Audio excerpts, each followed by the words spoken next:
apologetics. I hardly need to convince people engaged in apologetics, let alone advanced apologetics, that this is a vital question and a difficult one.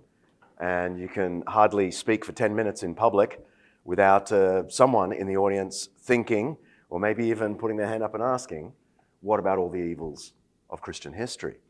And there is a widespread feeling, valid or not, that we'd be better off without religion, that it's really secularism that gave us all the good things, and religion has always been the enemy of the good things. I cited the other night in the keynote address this interesting research that Ipsos did in 2017 that found really worldwide around half of the humans believe that religion does more harm than good.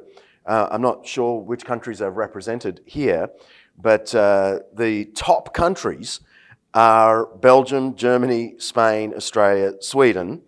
And when I say top countries, I really mean the worst countries, the ones that despise religion, that think it's done more harm than good.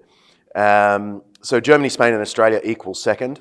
Someone really needs to explain why the Belgians really don't like religion. But it's a vital question, and specifically Christian leaders are subject to intense criticism.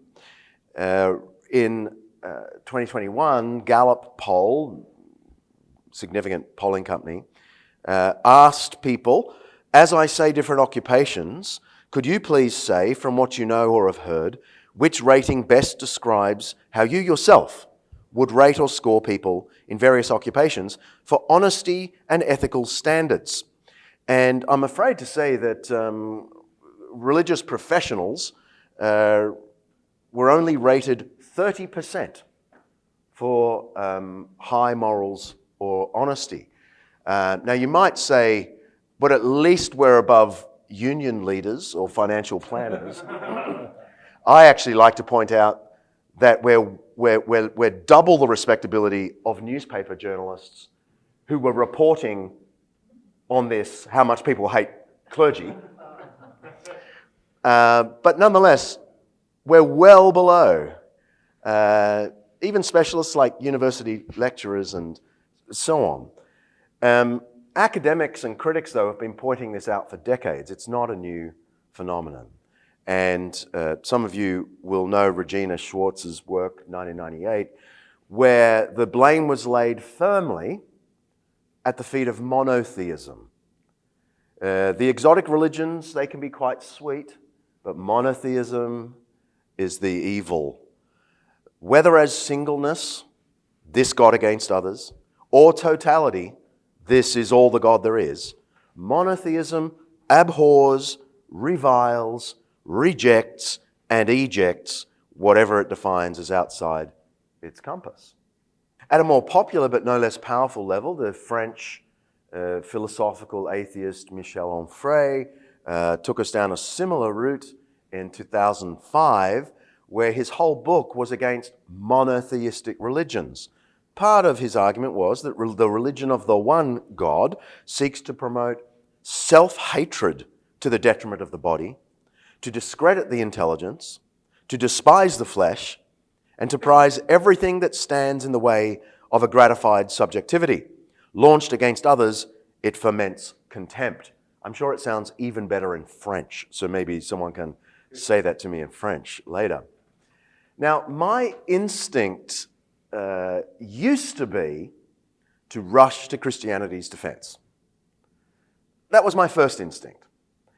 I no longer feel that that's the right approach, and I want to share with you my threefold approach, just the general outline of how I approach this difficult topic of the evils of Christianity. And my first instinct is no longer to defend. My first instinct, not my last, but my first, is to concede the problem, to concede the evils. This won't be a surprise to anyone who's engaged in apologetics. The kind of confrontational, defend everything approach isn't usually awesome. So I'm sure I'm not telling you anything new, but I think a deep and sincere admission of Christian fault must be the first instinct, not just strategy, instinct.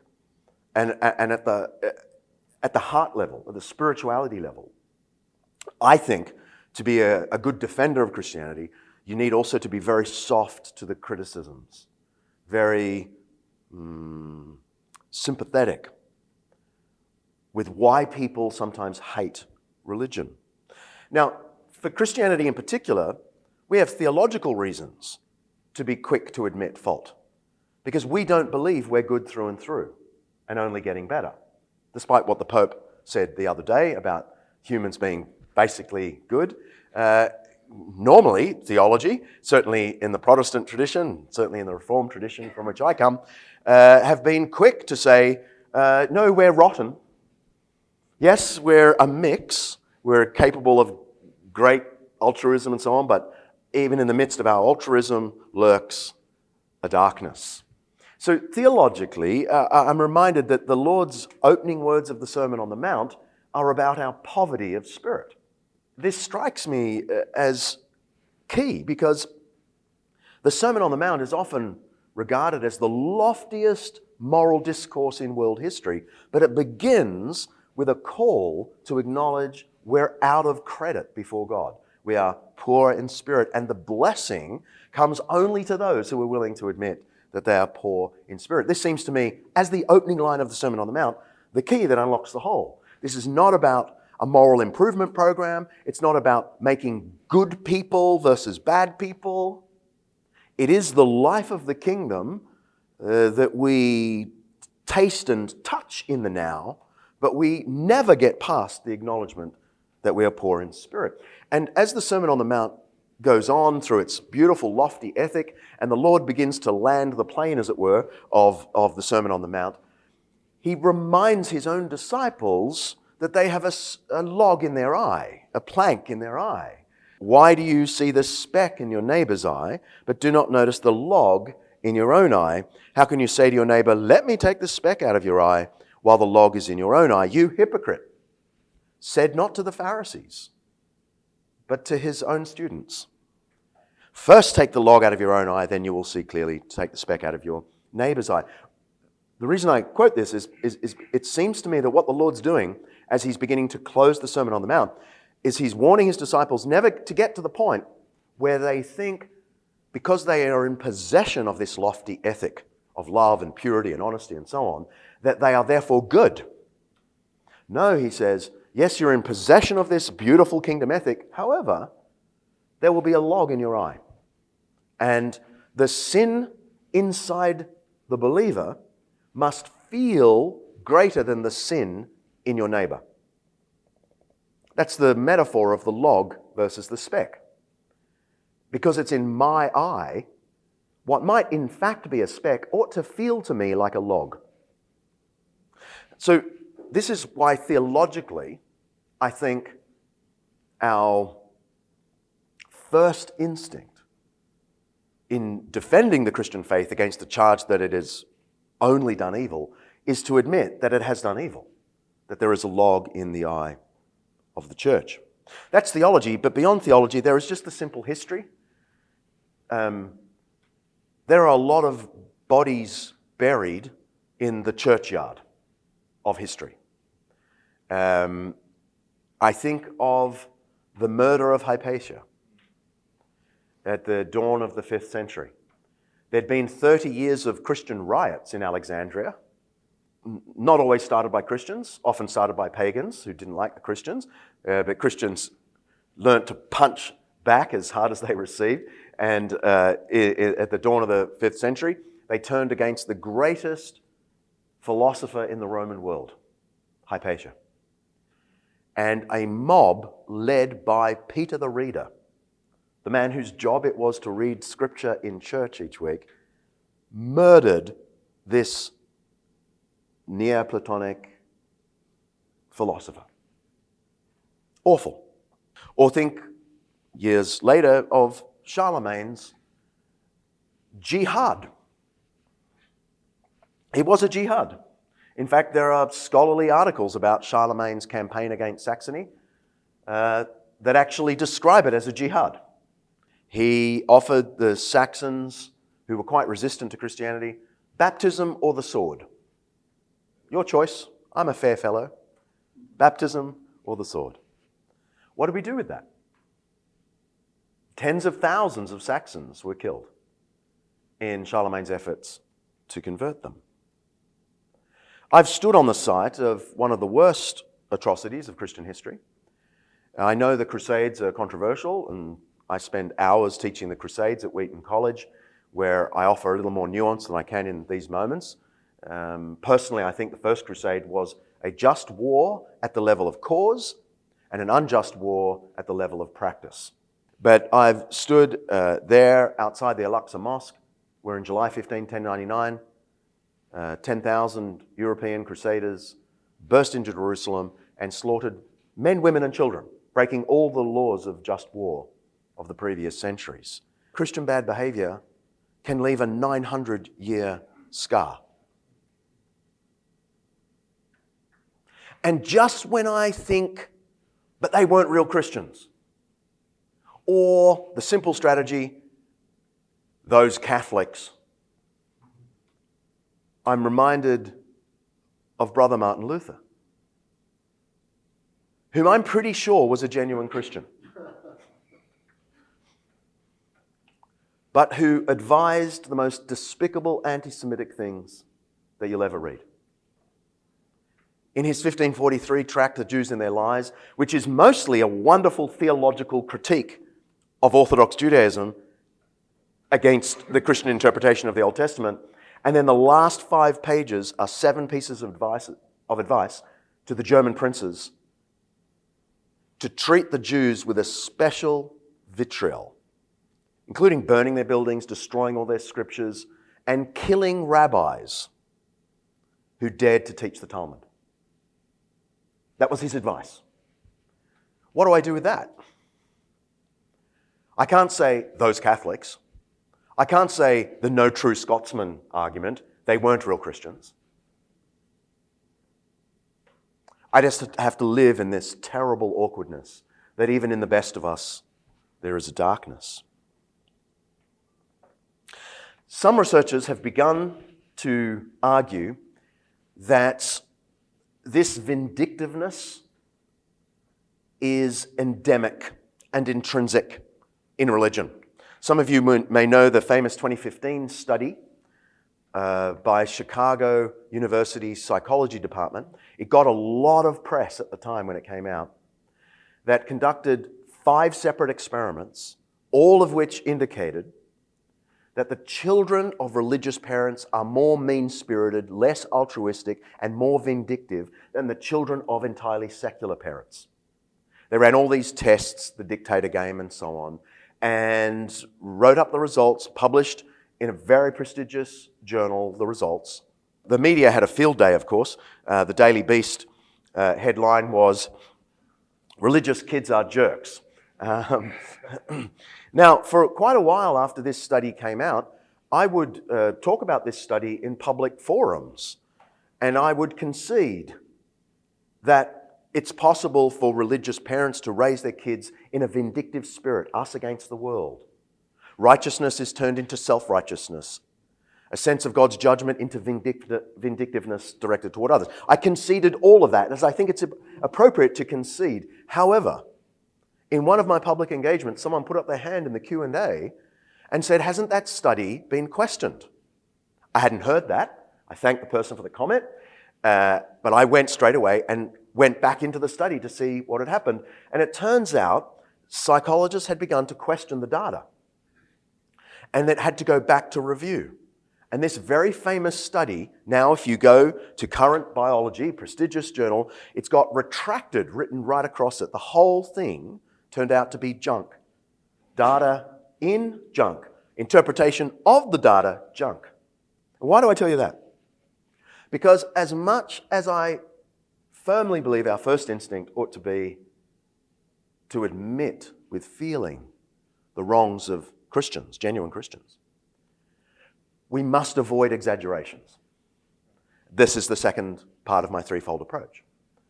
It's easy, especially when you're involved in apologetics and you want to be sort of welcomed by the cool kids in the playground, it's easy to exaggerate the wrongs of Christianity, to almost become a critic of the church, because it gets you a better seat at the table with secularists, to be a real devout critic and to accept all criticism without any critique. But I want to suggest the second approach, once you have acknowledged what is real and awful in church history, is to avoid exaggerations. And the fact is, retellings of Christian bad behavior often involve gross exaggerations. It happens on a large scale. I mean, the way the Enlightenment retold the history of the medieval world gave us the concept of the Dark Ages. I mean, those of you who know the research on this know that the expression Dark Ages is first put forward by Petrarch quite innocently in the Renaissance. All he meant is, there was a darkness with respect to the great Greek and Roman literature. And now that we've recovered the Greek and Roman literature, there's light. He never intended a critique of the church. But interestingly, it seems that Luther and Calvin quite liked this idea of a Dark Ages because it corresponded to the period of the Catholic Church. And so they also used the image of darkness to describe that 1,000 years after Augustine.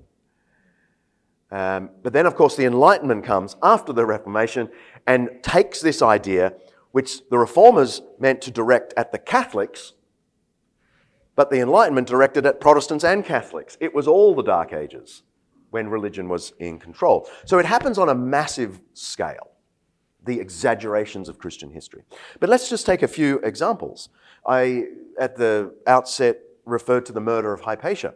But the question is, was the murder of Hypatia by a mob of Christians led by the Bible reader, Peter, an indication that Christianity is or has a tendency toward anti-education and anti-women, which is how the story is often told. There's a whole movie called Agora, where this is exactly the story that's told. Catherine Nixie has written a book, The Darkening Age, where this is one of her key parables. If you give Christians enough power, they harm women and especially educated women. However, this overlooks the very simple point that it is Christian sources that tell us about this event, condemning it. We know about this awful event in Christian history because Christians pointed it out and decried the event. In fact, our sources, our Christian sources, praise Hypatia as the greatest philosopher in the world. So there's no way you can use this story as an emblem of what always happens. It's an exaggeration. Was Charlemagne's policy against the Saxons typical? And the answer is no.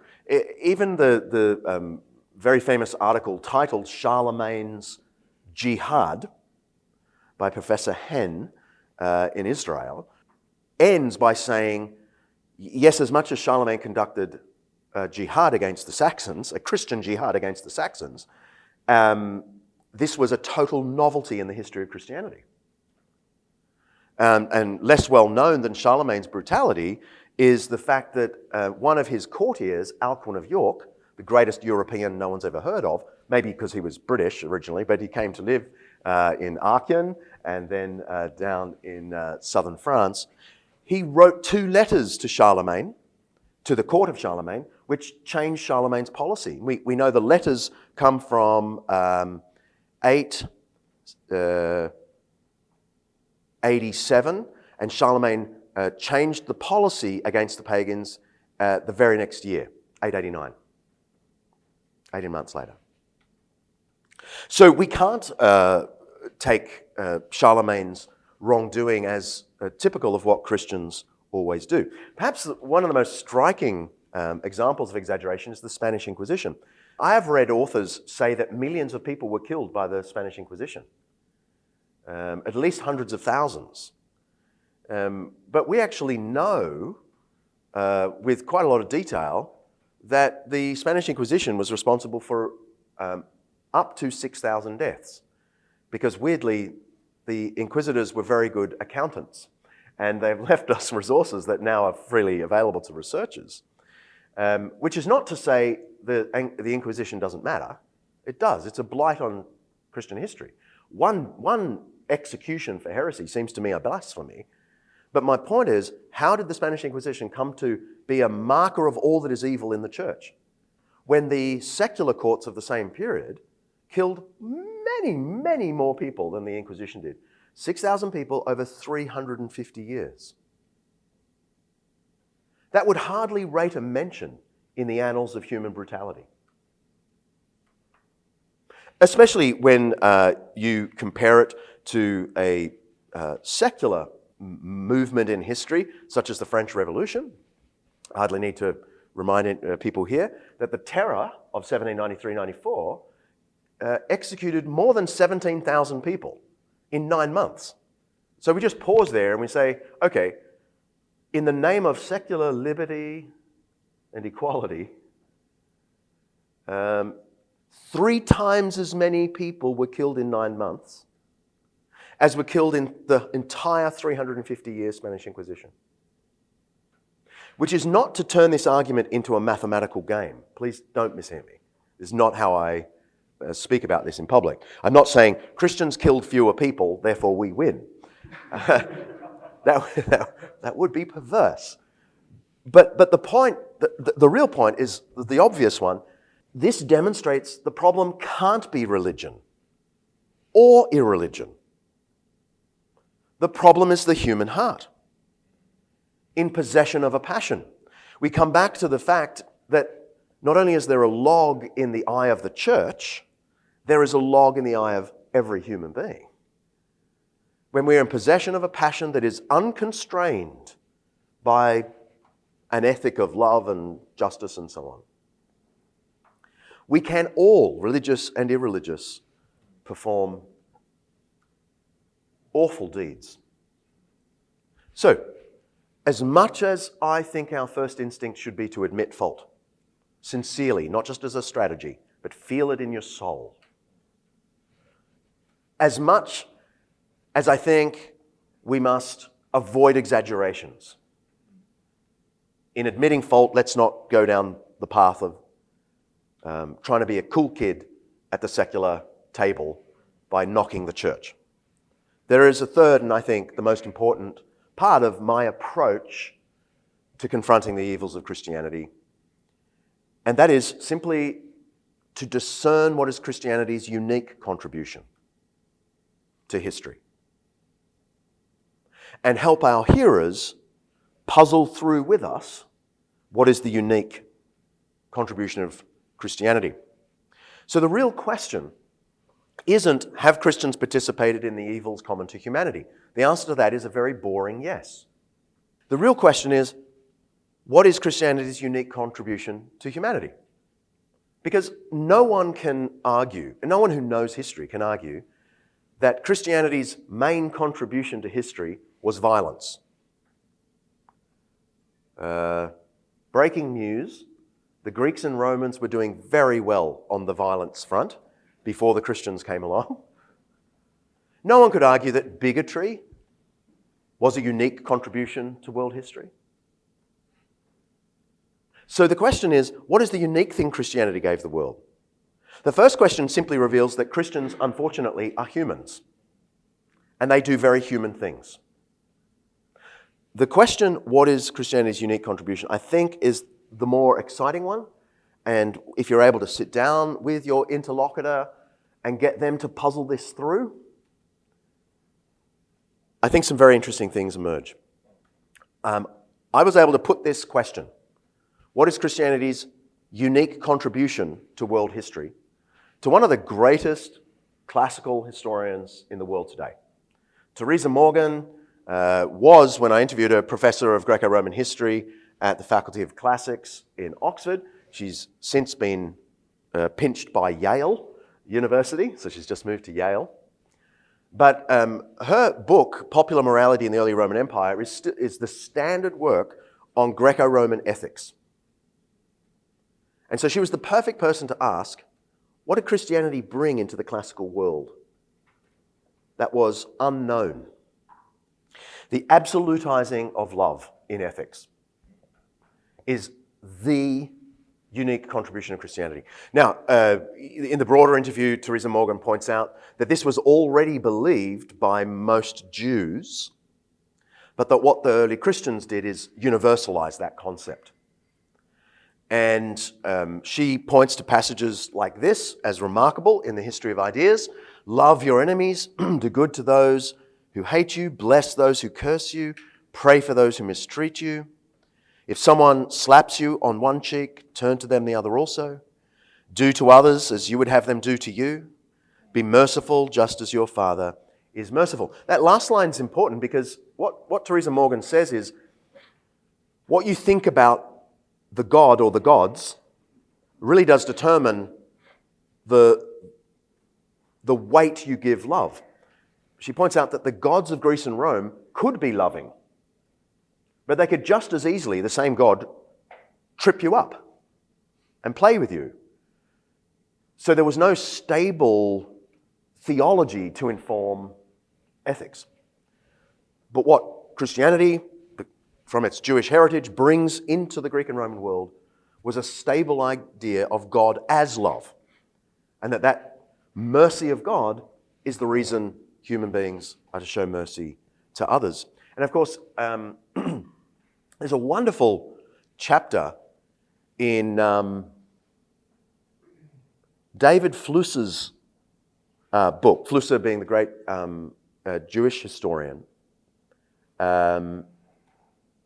Is it called The Sage of Galilee? Darrell Bock, you probably, The Sage of Galilee. There's a wonderful chapter in there where he says the interesting thing about Jesus' ethic of love is that it was immediately tied to the whole arc of his life. This is a Jewish scholar saying it isn't just an arbitrary ethic, it's actually the whole life course. His whole giving himself for enemies that ends in a cross sort of cemented the notion of the love of the enemy. Not just it as an ethical law, but as a principle of reality. It's amazing insight from that great man. God loves even those who are opposed to him. And I think there is some value in guiding our interlocutors to the point of admitting that this was a unique contribution of Christianity to our world, because it was unknown in Greece and Rome, unknown in Gaul, unknown in Saxony, and so on. Despite the many failures of Christians, this ethic made a stunning series of contributions. And this is where I think we can hint at the factual contributions of Christianity to the world, not as a kind of balancing act. It isn't to say, well, we started a few more charities than there were jihads, so maybe we're a little bit better. What I'm saying is the warfare is not unique to Christianity. The charity is. So in trying to discern what is the unique contribution of a tradition, the establishment of charity in our world is significant. The first international aid project we know of in world history was the Apostle Paul's so-called collection over 10 years for the famine-ravaged people of Judea. The poverty roll of the Roman Church in the year 250 was 1,500 people. We have a wonderful primary source that actually lists all the various offices and functions of the Roman Church in 250, and it says 1,500 people provided food on a daily basis. This makes the poverty roll of the Roman Church as large a collective as any of the other so-called unions and collectives in ancient Rome. This is a point made by Peter Brown of Princeton University, the great historian of Christianity. He says, this makes it bigger than the funerary unions, the bakers' union, the metalworkers' union. The 1,500 people fed daily by a church that was still under pressure. 250. We're on the dawn of the Decius persecution here, and they're still doing these amazing works. We could turn to the subject of freeing slaves, which I know is incredibly controversial. But a letter was discovered only in the 1980s, a letter of Augustine to Alypius, his friend back in Italy, where it turns out that it was common practice for Christians in North Africa to free slaves from the slave ships, bust them out, feed them, clothe them, and then secret them home. And the reason we know about this is because Augustine's writing to his friend Alypius, asking for political help, because the church is now coming under pressure by authorities in North Africa. And Augustine basically says, I think they've found out that we're the ones doing this. Or we could go forward to the 600s. I'm in Europe, so how many people have heard of Eligius? Okay, Eligius was the greatest jewelry maker of Europe and an incredibly wealthy man. He made all the jewelry and crowns for the royalty around Europe. And he had a spiritual crisis where, we might think of it as a conversion or awakening. And he started to feel really bad about all the money that he had. And he would go out to the slave sales around Europe, because there was still the dregs of the Roman slave trade was still operative in 600s. There was a Saxon slave trade, there was an Old Gaul slave trade, and so on. There was still the remnants of it. He would go around all the towns of northern France, buying all the slaves, giving them a stipend to go home. He then was made a priest and then a bishop in the church, where he continued to do the same, demanded that every Christian release their slaves or they're going to hell. And just when you think he was just a social justice warrior, the biography we have about him, which is only written 10 years after his death, actually casts him as an evangelist. He would go all around northern France and over into those scary districts, Frisia, where all those dangerous people were still in the 600s, and evangelize them. And apparently had a massive effect, drawing many people to give up their idols and follow Christ in the 600s. We could talk about the founding of the first hospitals in world history. It is just a fact that Christians gave the world universal healthcare. Yes, there were hospitals in the Roman army, but you couldn't, as a citizen of Rome, go and get hospital care there. If you were very wealthy, you could have a private physician, but the public had no access to healthcare. But it was Basil the Great in the 370s and Fabiola of Rome in the 390s who established the first public hospitals. Within 300 years, it was a rule that every diocese have a hospital. There were hundreds of hospitals scattered around Europe. And it is no accident that the oldest hospital, still standing hospital in the world, founded in 800, is the Hôtel Dieu, the Hostel of God in Paris. It's entirely secular hospital now, but its name gives away its origins. It's the Hostel of God. I could talk more about Alcuin of York and his great contribution to schooling in Europe. Long before the Renaissance, there was, of course, the Carolingian Renaissance.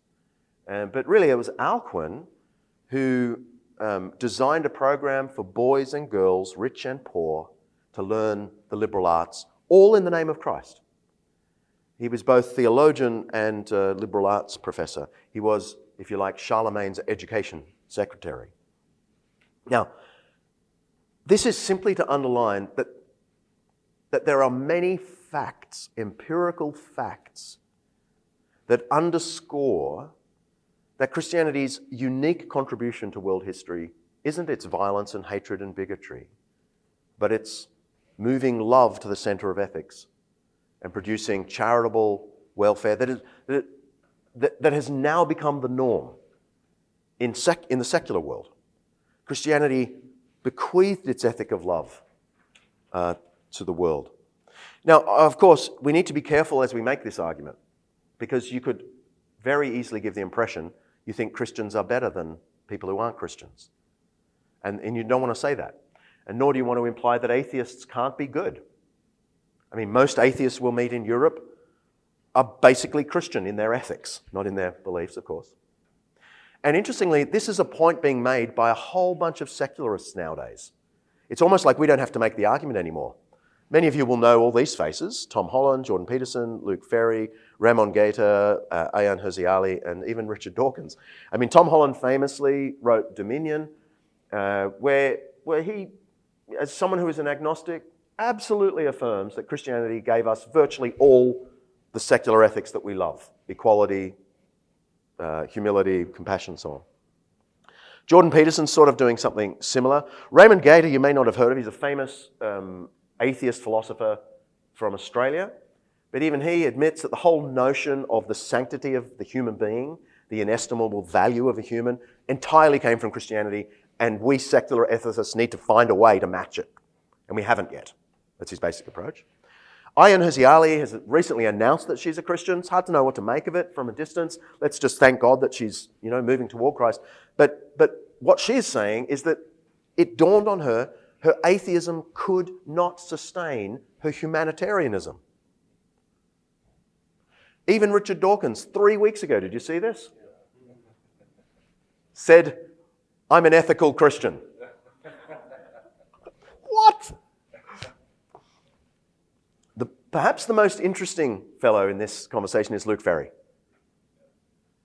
Partly because these other ones could be accused of being right-wing. Like particularly Jordan Peterson, Ayaan Hirsi Ali, and maybe Richard Dawkins. I've heard people say, it's just a kind of secular right-wing strategy to reclaim the past. And so they're sidling up to Christians, getting their support for what is ultimately a political and cultural battle. Okay, so I'm just a little bit nervous about that. But you can't really say that of Luke Ferry, who was the French education minister, professor of philosophy at the Sorbonne, an avowed atheist, Nietzsche. But he thinks Christianity gave us most of what we love most in Europe. And his marvelous book, A Brief History of Thought, his whole chapter on what Christianity gave the world is just worth studying. He says basically what Theresa Morgan said. It just gave us love. Christianity was to introduce the notion that humanity was fundamentally identical, that humans were equal in dignity, an unprecedented idea at the time, and one to which our world owes its entire democratic inheritance. For a Frenchman to say that is just extraordinary to me.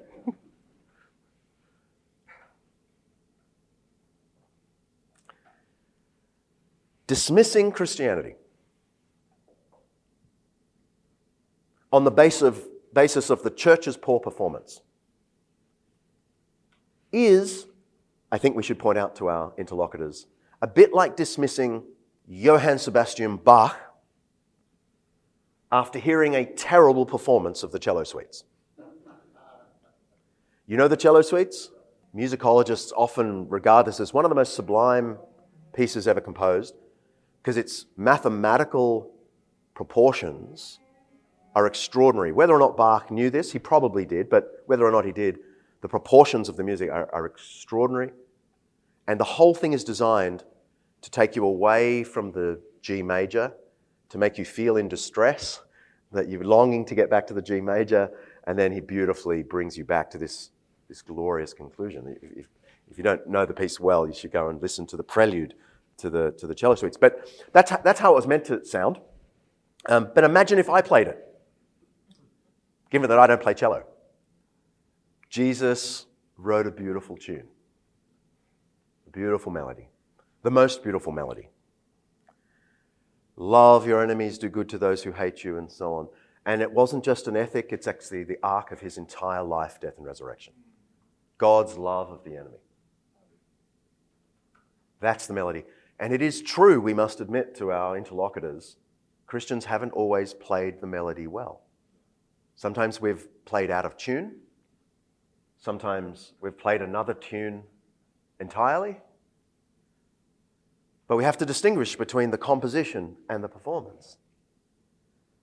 And yet the reality is Christians have played the melody well in every century, with all sorts of dud notes, yes, but that melody lifted our world so that now even our secularist friends sort of recognize the melody. And I guess the last thing I would say is, despite all this talk, it isn't talk that's going to do the apologetic, is it?